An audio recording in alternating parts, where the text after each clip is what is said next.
सारे नाटक के बारे में। जूलियट ने अपने घर को बेचने के लिए लगा रखा है, परंतु यह अभी बिका नहीं है। वह इसे 1 लाख फ्रैंक में बेचने के लिए तैयार है, यद्यपि वह इसे इससे 2 गुने पैसों पर बेचना चाहती थी। उसने इसे 50,000 फ्रैंक में खरीदा था।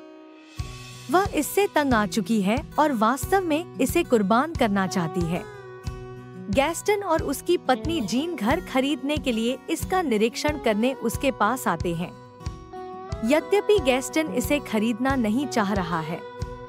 जीन अपने पति गैस्टन को छोड़कर पहली मंजिल का निरीक्षण करने ऊपर जाती है।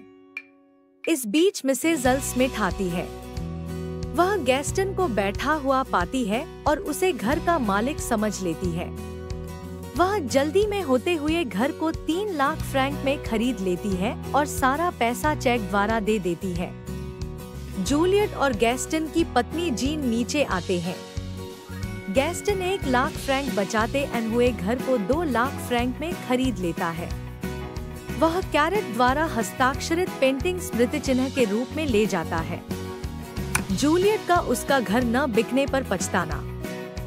घर की मालकिन जूलियट अपनी नौकरानी के सामने पछताती है कि यह अभी बिका नहीं है। 1 पूरा महीना हो गया है जब उसने विला फॉर सेल का बोर्ड लगाया था। अब वह इसे किसी भी कीमत पर कुर्बान करना चाहती है। वह इसे 1 लाख फ्रैंक में बेचने के लिए तैयार है।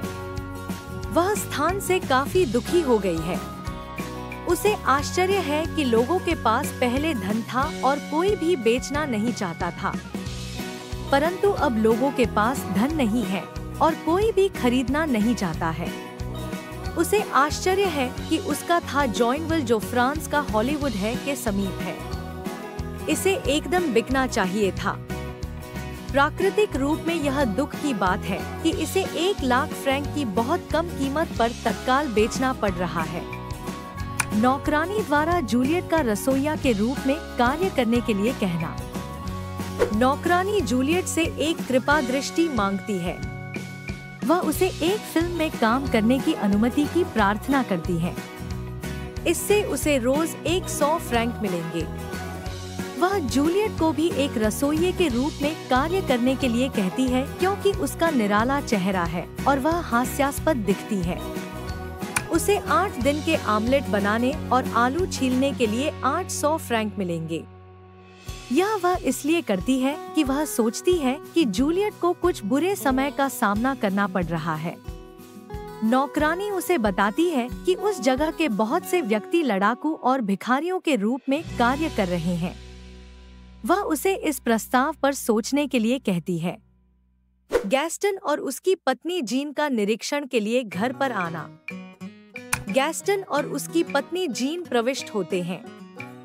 वे घर का निरीक्षण करने के लिए आए हैं क्योंकि जीन इसे खरीदना चाहती है, परंतु गैस्टन को हिचकिचाहट है।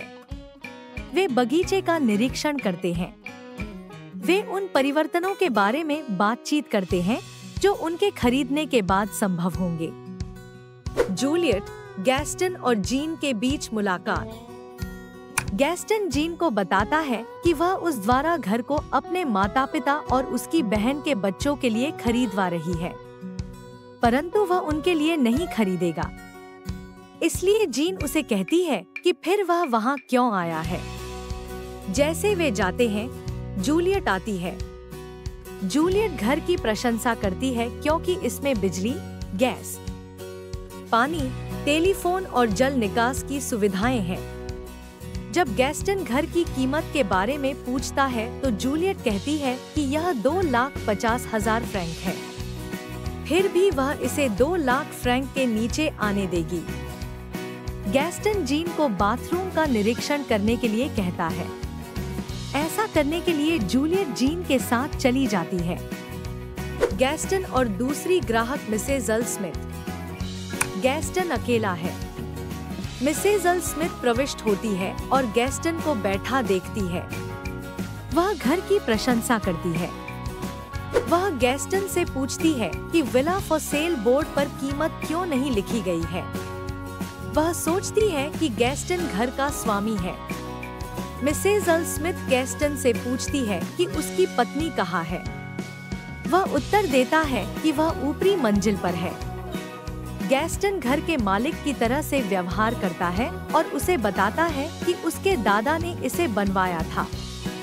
मिसेज अल स्मिथ कहती है कि वह पैरामाउंट के समीप होना चाहती है। वह इस घर को गिरवा देगी और एक बंगला बनवाएगी। वह एक बड़ी फिल्मी स्टार है। गैस्टन का घर को 3 लाख फ्रैंक में बेचना। गैस्टन अपने दादा दादी के बारे में बात करता है। मिसेज अल स्मिथ उसे बताती है कि वे नहीं जानते कि व्यवसाय कैसे किया जाता है। वह फ्रांस के व्यक्तियों की आदतों के बारे में टीका टिप्पणी करती है। वह घर की कीमत के बारे में पूछती है। गैस्टन कहता है कि यह 3 लाख फ्रैंक है। वह इस धन का शीघ्रता से चेक काटती है। वह उसे बताती है कि वह कहाँ रुकी हुई है और अपने वकील के बारे में भी बताती है। वह सेल को पूरा करने के लिए उससे शीघ्र ही मिलेगा। गैस्टन का घर को 1 लाख फ्रैंक बचाते हुए 2 लाख फ्रैंक में खरीदना। अब जीन और जूलियट ऊपरी मंजिल से नीचे आ जाती हैं। गैस्टन और जीन दोनों एक बाथरूम और बेडरूमों के बारे में बात करते हैं। अब वह उसे बताता है कि वह उसके माता पिता के बारे में भी सोच रहा था। फिर वह जूलियट से घर की कीमत के बारे में पूछता है। जूलियट कहती है कि 2 लाख फ्रैंक सबसे कम कीमत है। गैस्टन चेक काट देता है और रसीद के लिए कहता है। वह उसे कैरो द्वारा हस्ताक्षरित तस्वीर को स्मृति चिन्ह के रूप में ले जाने की अनुमति के लिए जूलियट से प्रार्थना करता है। जब जीन उसे पूछती है कि उसने क्या किया है तो गैस्टन उत्तर देता है कि उसने 1 लाख फ्रैंक बनाए हैं। वह उसे घर पर सारी बात बाद में बताएगा।